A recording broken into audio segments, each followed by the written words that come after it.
आप भी stock market में इन्वेस्ट करना चाहते हैं लेकिन बड़े बड़े वर्ड से डरते हैं? फिकर not, master the market Angel 1 की सीरीज यहाँ होगी हर Sunday to make sure that आप ये बड़े बड़े वर्ड्स इजी भाषा में समझ सके ताकि आप एक इन्फॉर्म्ड इन्वेस्टमेंट डिसीजन ले सकते हो।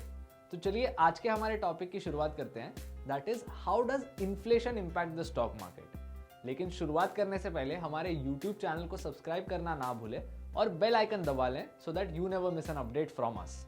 एक ऐसा शैतान है जिसको स्टॉक मार्केट पूरी तरह हेट करता है एंड अगर आप इन्वेस्ट करते हैं तो चांसेस आर आप इसको जानते हैं। इसका नाम है इन्फ्लेशन। अगर ट्रेडिशनल लैंग्वेज में बोलूं तो हम इसको महंगाई कहते हैं। जब भी एक इकोनॉमी में महंगाई आ जाती है वी सी दैट हमारी परचेसिंग पावर कम हो जाती है। इसीलिए ना यहाँ पे रियल रेट ऑफ रिटर्न का कॉन्सेप्ट समझना बहुत जरूरी है। अज्यूम कीजिए आपने स्टॉक मार्केट में 10,000 रुपए इन्वेस्ट कर दिए और इन 10,000 रुपयों पे आपको 10% का रिटर्न मिला, तो अब आपका प्रॉफिट 1,000 रुपए हुआ। लेकिन इसी टाइम पे मार्केट में 10% का इन्फ्लेशन हुआ, एज इन अपने इकोनॉमी की गुड्स एंड सर्विसेज जो है इनके प्राइसेस 10% से बढ़ गए। तो इवन दो आपका 10% का प्रॉफिट हुआ और आपके हाथ में 1,000 रुपए एक्स्ट्रा है, आपके जो टोटल पैसे हैं उनकी परचेसिंग पावर उतनी ही है क्योंकि इन्फ्लेशन भी 10% से ऊपर गया है। तो मतलब जो रियल रेट ऑफ रिटर्न होता है वो आपका nominal rate of return, in this case 10%, minus the inflation rate होता है which is also 10%। So in this case your real rate of return is 0।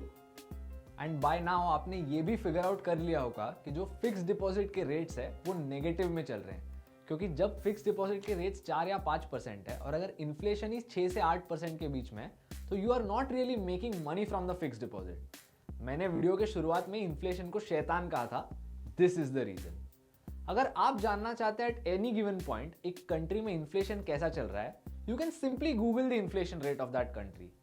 ये इन्फ्लेशन रेट या तो कंज्यूमर प्राइस इंडेक्स या होलसेल प्राइस इंडेक्स ऐसे method से calculate किया जाता है।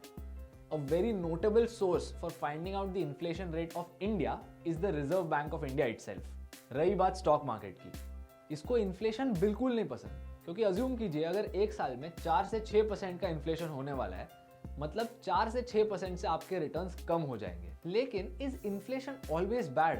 There are situations when it isn't. जब एक गवर्नमेंट को लगता है कि उसके कंट्री की एग्रीगेट डिमांड कम हो गई है, तो reserve bank of India automatically inflation rate को थोड़ा सा बढ़ाने के लिए इंटरेस्ट रेट्स को कम कर देती है।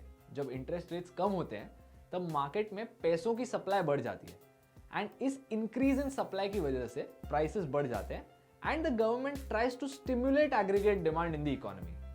अब कुछ ऐसे इकोनॉमिस्ट हैं जिनका मानना है कि this doesn't really work, इससे सिर्फ इन्फ्लेशन होता है and maybe aggregate demand इतनी खास बढ़ती नहीं है। लेकिन कुछ ऐसे भी इकोनॉमिस्ट हैं जिनका मानना है कि this is actually a very good idea and you can help the economy by stimulating aggregate demand by changing the interest rates periodically. और जब आरबीआई ऐसे करती है और रेट्स को नीचे कर देती है, तब आप और हम जैसे लोग एफडी से अपने पैसे निकाल के म्यूचुअल फंड्स और स्टॉक मार्केट में इन्वेस्ट करते हैं। इसके वजह से एसेट प्राइसेस भी बढ़ जाते हैं। This is called a liquidity driven rally. अब हम एक ऐसे टाइम पे जी रहे हैं जहाँ पे इन्फ्लेशन बहुत हाई है एंड इंटरेस्ट रेट्स बहुत कम है। बहुत से ऐसे लोग हैं जिनका मानना है this can be disasters for our economy, लेकिन बहुत से ऐसे लोग हैं जो ये भी कह रहे हैं कि ये बस एक रिकवरी है and better days are ahead of us. Anyway, आपको क्या लगता है, is the current scenario bad for us? Comments में हमें बताइए। And thank you so much for watching our video. ऐसे ही और वीडियोस देखते रहने के लिए हमारे YouTube चैनल को सब्सक्राइब कर लें एंड बेल आइकन दबा लें so that you never miss an update from us. और अगले संडे आप कौन से वीडियोस देखना चाहते हैं ये नीचे की पिन कमेंट्स में से हमें बताइए। And until then keep learning, keep investing.